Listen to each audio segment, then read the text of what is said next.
Saudações! Você conhece a matriz elétrica global? E quais são as principais fontes da energia brasileira? Quais são seus conhecimentos sobre energia eólica no planeta, no Brasil?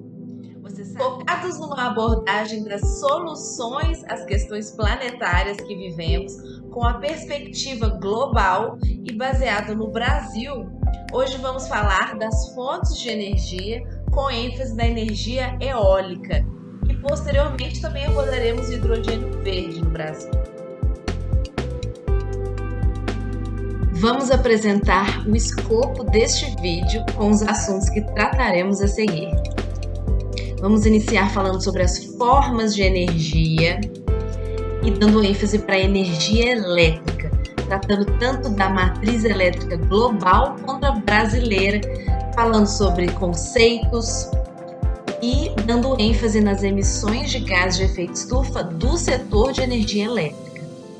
Aí nós vamos focar na energia elétrica eólica, apresentando dados tanto do planeta quanto do Brasil, impactos, estudo de caso, e vamos falar também sobre o hidrogênio verde e a energia eólica, qual que é a relação entre eles, e comparar projetos onshore de projetos offshore. Este vídeo é oferecido pela Esquimó Ar-Condicionado, empresa que tem a missão de oferecer soluções em serviços de climatização empresarial com eficiência, qualidade e segurança. A Esquimó Ar-Condicionado foi fundada em 2007 em Belo Horizonte, Minas Gerais, e atua em vários municípios do país com a prestação de serviços de instalação, manutenção, corretiva e preventiva em sistemas de ar-condicionado e exaustão. Esquimó Ar-Condicionado, a melhor solução em climatização empresarial. A produção deste vídeo é executada pela Escola Ideal. Este vídeo está focado na energia elétrica, mas antes vamos falar rapidamente sobre as outras formas de energia além da elétrica. Afinal, a energia existe em muitas formas diferentes. Exemplos de tipos de energia são energia luminosa, energia térmica, energia mecânica, energia gravitacional, energia elétrica, energia sonora, energia química, energia nuclear ou atômica e assim por diante. Cada forma pode ser convertida ou alterada em outras formas. Este gráfico mostra a distribuição das fontes de energia elétrica no mundo. A matriz energética planetária em 2022. Podemos observar que a fonte mais usada no globo é o carvão mineral, com 35,8%, seguido do gás natural e em terceiro lugar está a energia hídrica. Observamos que no mundo a energia eólica é uma fonte utilizada em apenas 7,5% da geração de energia elétrica. Em relação aos países, os maiores consumidores de energia elétrica são a China, Estados Unidos, Índia, Rússia, Japão, Canadá e Brasil, em sétimo lugar. Lembrando que estes são dados de todos os setores de consumo de energia, doméstico, industrial, comercial, serviços de saúde e afins. Já quanto ao consumo per capita, aí o ranking muda. Os países que possuem o maior consumo para cada habitante é a Islândia e a Noruega. Aproveitando a oportunidade, vamos abordar rapidamente a matriz energética brasileira. 53% da energia gerada no país é originada em hidrelétricas e 5% de pequenas centrais hidrelétricas. A energia eólica representa 13% da energia gerada no Brasil e a biomassa 9%. O gás natural, o carvão, o petróleo e a energia nuclear somam 16% das fontes de energia elétrica brasileira. Comparado com outros países que consomem majoritariamente carvão e óleo, o Brasil está em uma boa colocação frente à emissão de gás de efeito estufa para geração de energia elétrica. Aproveitando o ensejo, vamos ver a origem das emissões de gases de efeito estufa no Brasil através desse gráfico. E no final deste tópico, vamos ver no mundo. Vemos na legenda as fontes de emissão de gases de efeito estufa, que podem se dar pela geração de energia elétrica, processos industriais, agropecuária, uso da terra e dos resíduos. Cada uma dessas está de uma cor. A linha horizontal apresenta a evolução temporal, em anos, e a vertical é o volume de gases emitidos. As emissões oriundas da geração de energia elétrica estão em azul, nesta faixa que representa o acumulado de 1990 a 2020. Os processos industriais estão em vermelho, agropecuária em amarelo, o uso da terra ou mudanças do uso da terra em verde e resíduos de laranja. Podemos observar, ao longo dos anos, um expressivo volume de emissões acumuladas a partir do uso da terra, em verde. Portanto, a maior parte dos gases de efeito estufa emitidos no Brasil são originados do desmatamento, mudanças de uso da terra e queimadas. Pelo gráfico, podemos observar a relevância do setor elétrico nas emissões, juntamente com a agropecuária. Bom, este é o gráfico das emissões de gás de efeito estufa no Brasil. Agora, com perspectiva global, compartilho este outro gráfico que apresenta as emissões acumuladas de 1750 a 2019 por país ou região do globo. Para a geração desse gráfico, foram consideradas emissões por combustíveis fósseis e produção de cimento somente. Não está sendo considerado o uso da terra e transporte. Observamos a Europa Ocidental, em laranja, como grande produtora de gases de efeito estufa neste período. As análises acumuladas das emissões de gases de efeito estufa são interessantes para considerar responsabilidades nas questões planetárias. Os termos energia sustentável e energia renovável são frequentemente utilizados de forma intercambiável, mas existe uma diferença entre eles.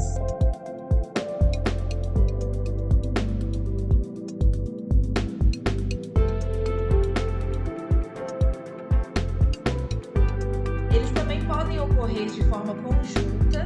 Uma fonte de energia, por exemplo, pode ser renovável e sustentável.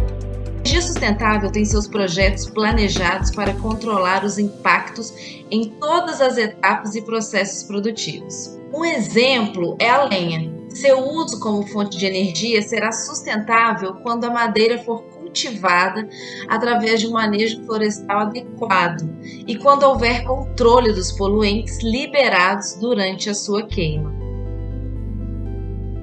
Já a energia renovável, como o nome diz, vem de fontes que são renovadas constante e naturalmente, como a energia eólica e a solar. A energia solar e eólica podem ser consideradas sustentáveis desde que sejam desenvolvidas a partir de uma visão integrada de eficiência econômica, ambiental e social. Recapitulando, uma fonte de energia renovável pode provocar emissões de carbono dependendo dos processos utilizados para gerar a energia, como a construção de infraestruturas. A construção de uma hidrelétrica, por exemplo, tem o potencial de causar impactos significativos quando não são previstos e controlados. Bons projetos que evitam impactos trabalham na base da prevenção e controle de alto nível. São projetos que planejam meticulosamente as ações. A energia renovável é aquela obtida a partir de fontes naturais capazes de serem renovadas. A energia hidrelétrica e a obtida a partir da lenha são exemplos de energias renováveis, já que utilizam recursos que são naturalmente reabastecidos, mas isso não significa que essas fontes de energia sejam limpas. Define-se como energia limpa aquela que não polui ou que polui bem menos que as demais. É aquela que não libera gases poluentes, geradores de efeito estufa. Isso não significa que este tipo de energia não cause impactos ambientais, mas sim que esses impactos são bem menores e podem ser mitigados facilmente. Vamos dar um zoom neste interessante projeto de geração de energia a partir do gás gerado no aterro. Em Caieiras, na Grande São Paulo, é uma termoelétrica sustentável, que é um bom exemplo de termoelétrica, que as pessoas acreditam que sempre a termoelétrica vai ser poluente, mas não, nesse caso é sustentável porque ela está usando o gás gerado em um aterro sanitário. Outro exemplo, a produção de energia verde também exige cuidados, porque também gera impactos ambientais. Vamos dar um exemplo onde a produção de biocombustível pode ser um grave problema ambiental. Uma reportagem do The Guardian alerta que a produção de etanol em uma cidade nos Estados Unidos se tornou uma ameaça à saúde da população e dos animais, porque pesquisadores descobriram que a usina que transforma o milho em biocombustível está usando sementes revestidas com fungicidas e inseticidas, que são absorvidos pelas raízes das plantas e distribuídos por toda a sua estrutura, o que torna esses vegetais tóxicos por algum tempo. Agora vamos lembrar de quais são as energias não renováveis, aquelas geradas a partir de recursos finitos, que levam um longo período para serem reabastecidos naturalmente. Entre as principais energias estão petróleo, carvão mineral, gás natural e energia nuclear. Um dos principais problemas desse tipo de energia é que ele é altamente poluente e, mesmo assim, ainda é muito utilizado em todo o mundo. Agora vamos focar na energia eólica. A indústria eólica brasileira tem um papel crucial de ajudar a enfrentar a emergência climática. O Brasil ocupa o 6º lugar no ranking global de capacidade instalada onshore. Aqui está um ranking da capacidade instalada da energia eólica em 2023, onde observamos a China em primeiro lugar, seguida dos Estados Unidos, Alemanha, Índia, Espanha e Brasil. Estes dados são de 2023. Nesta próxima imagem, nós vemos à esquerda os 10 maiores países em potência instalada de energia eólica e à direita a relação por habitante da energia eólica global, onde a Alemanha tem o maior watts per capita do mundo. Estes dados são de 2021, quando o Brasil ocupava a 8ª posição em capacidade instalada. O alto custo da produção de energia, juntamente com as vantagens da energia eólica como uma fonte de energia renovável, amplamente disponível, tem levado vários países a estabelecerem incentivos, regulamentando e dirigindo investimentos financeiros para estimular a geração de energia eólica. A primeira turbina de energia eólica do Brasil foi instalada em Fernando de Noronha em 1992, de acordo com a ANEEL. Posteriormente, mais uma torre foi instalada, mas atualmente nenhuma delas gera energia. Em 2001, as torres representavam 25% da energia gerada na ilha. De acordo com o WWF de 2021, relatório de 2021, as torres eólicas que estão desativadas em Fernando de Noronha devem ser substituídas por 2 torres novas. Usando como orientação uma instalação recente do Nordeste, as 2 novas turbinas poderiam ter a capacidade de sustentar 70% do consumo de energia da ilha. No ano de 2021, Fernando de Noronha tinha 90% de sua matriz energética oriunda de gerador a diesel. Sobre os efeitos socioeconômicos das usinas, de forma geral, a energia eólica impacta positivamente a economia local, aumentando o PIB e o IDH municipal em cerca de 25%. Também gera renda e melhoria de vida para proprietários de terra com arrendamento para a colocação das torres. Os impactos sociais negativos estão relacionados ao ruído das hélices das torres eólicas, que afetam o bem-estar e a saúde das pessoas, e também aos conflitos pela terra e a alteração no modo de vida da população local. A cada R$1 investido em eólicas tem um impacto de R$ 2,90 no PIB. O relatório do Global Wind Energy Council destaca que o Brasil saltou de 1 GB de potência instalada em 2011 para 21,5 gigawatts em janeiro de 2022. O país investiu 42,3 bilhões de dólares de 2010 a 2021. Até 2029, o Brasil terá pelo menos 50 gigawatts de capacidade instalada de energia eólica, considerando apenas leilões já realizados e contratos firmados no mercado livre. Sobre os desafios para o crescimento da energia eólica no Brasil, o custo de produção de energia continua a representar um desafio significativo para o crescimento da energia eólica, pois compete com o custo da energia hídrica, que é comparavelmente menor. O Brasil possui aproximadamente 916 parques eólicos, 26 gigawatts de capacidade instalada em operação comercial. O que isto representa? 36,2 milhões de residências podem ser abastecidas por energia eólica no Brasil. Considerando a média mensal, 108 milhões de habitantes podem ser beneficiados.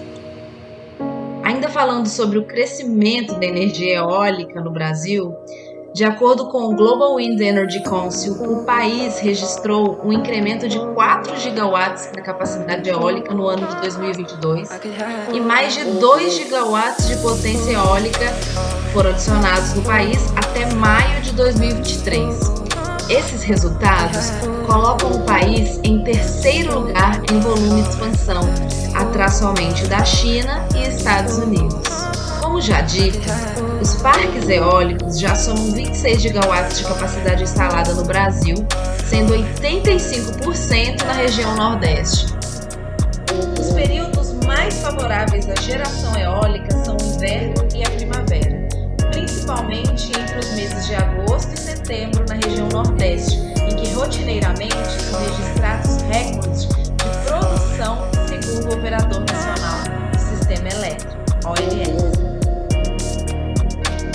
O Nordeste possui grande exposição a fenômenos meteorológicos que favorecem a continuidade e estabilidade da ação dos ventos sazonalmente.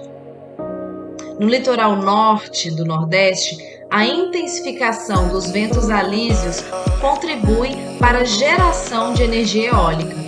Entretanto, esta é uma região fortemente afetada pela dinâmica e interação das características da zona de convergência tropical, que pode impactar negativamente a velocidade e direção do vento para a geração de energia eólica, mas em compensação traz a chuva. De acordo com a ANEEL, os 5 maiores parques brasileiros são Lagoa dos Ventos, no Piauí, Campo Largo, na Bahia, Chuí, no Rio Grande do Sul, Oitis, na Bahia e Piauí, e Rio do Vento, no Rio Grande do Norte. Esses dados são relativos a junho de 2023, considerando a capacidade em operação. Aqui podemos ver imagem do Parque Eólico Lagoa dos Ventos. A fase de implantação e construção do parque eólico e as torres de transmissão. Vamos falar agora um pouco sobre o hidrogênio verde e sua relação com a energia eólica no Brasil. O hidrogênio verde desponta como a principal aposta das economias desenvolvidas para descarbonizar setores intensivos em dióxido de carbono, como a agricultura, transportes, indústrias e geração de energia. Um estudo publicado em janeiro de 2023 por consultoria estratégica alemã projeta que o hidrogênio verde será a principal fonte de energia do planeta, se o mundo cumprir os compromissos estabelecidos no Acordo de Paris.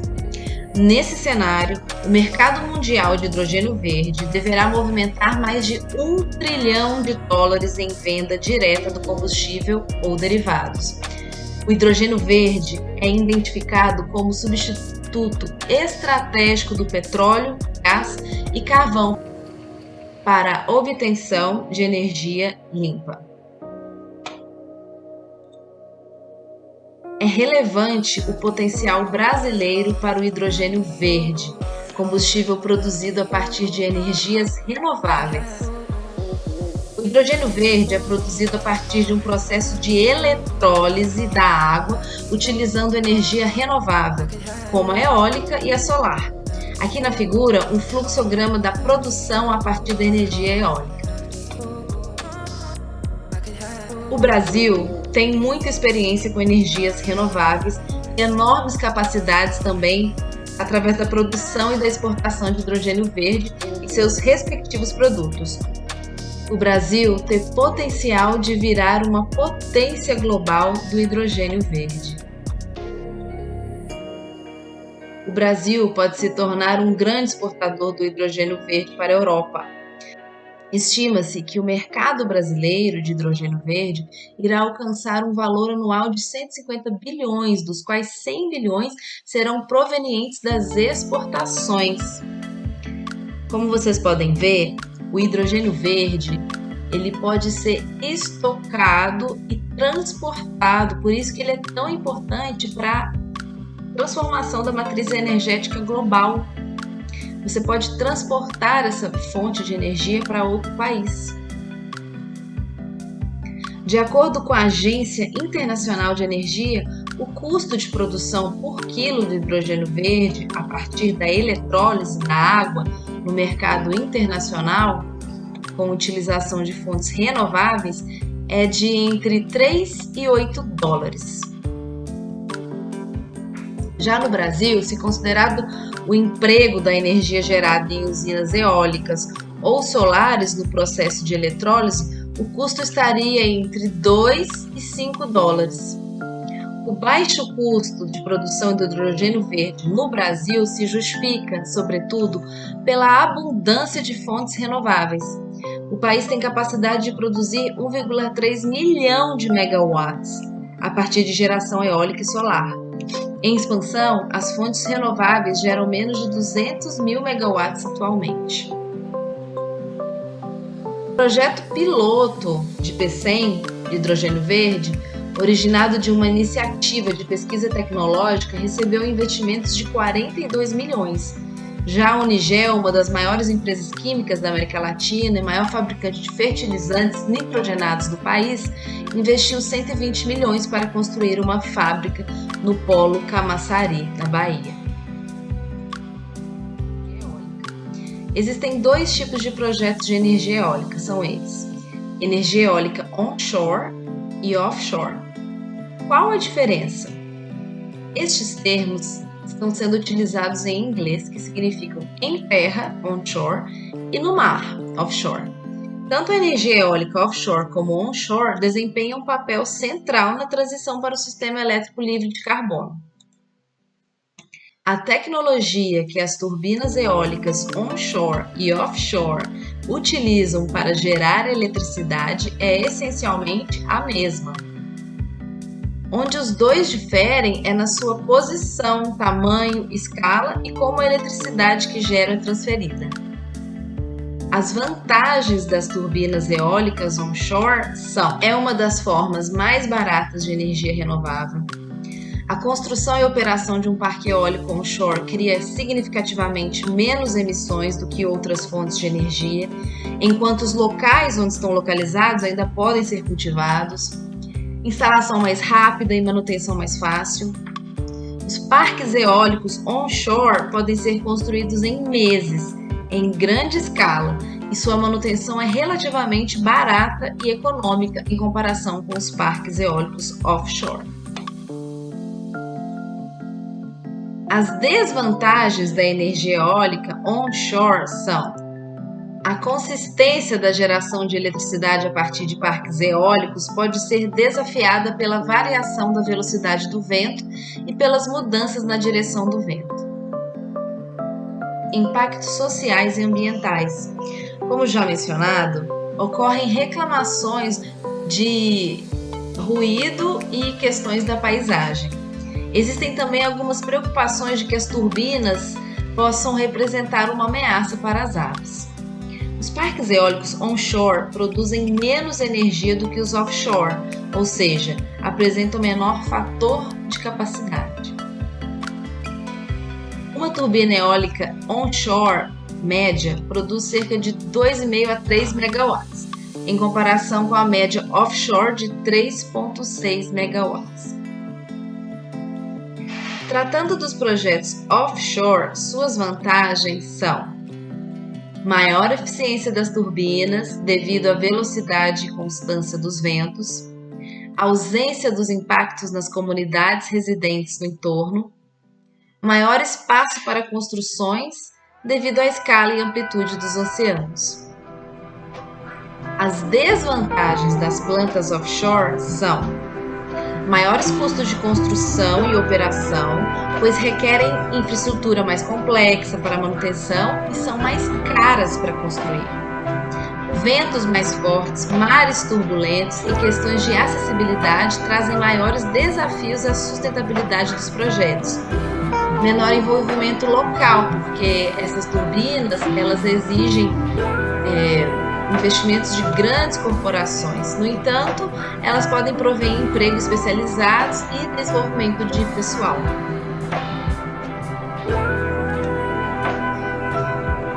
Adicionando um outro assunto antes de finalizar, é a diferenciação entre turbinas de eixo vertical e horizontal. Aqui estão as turbinas de eixo vertical, algumas fotos, que possuem vários tamanhos e modelos. E elas podem ser implantadas dentro da cidade, em projetos de menor porte. Turbinas eólicas de eixo horizontal são o tipo mais comum de turbina eólica e apresentam diversas vantagens e desvantagens. Algumas das vantagens incluem alta potência, alta eficiência, porque podem transformar de 40% a 50% da energia eólica recebida em eletricidade, o que é considerado muito bom. Alta confiabilidade, porque eles têm sido um modelo dominante há décadas e sua pesquisa e desenvolvimento estão maduros. Outra vantagem é a alta velocidade operacional do vento. Devido à altura dos rotores, as turbinas de eixo horizontal são capazes de receber ventos mais fortes, com maior velocidade, o que ajuda a fornecer o desempenho ideal. Algumas das desvantagens incluem: difícil de transportar, instalar e manter devido ao seu tamanho. O transporte e a instalação dessas turbinas podem apresentar grandes desafios logísticos e técnicos, e a necessidade de alterar a orientação para corresponder à direção do vento. Essas são as desvantagens. Chegou ao fim nosso vídeo, nós esperamos que vocês tenham aproveitado as informações disponíveis e te aguardamos no próximo. Alguns links utilizados para essa pesquisa estão disponíveis na descrição do vídeo.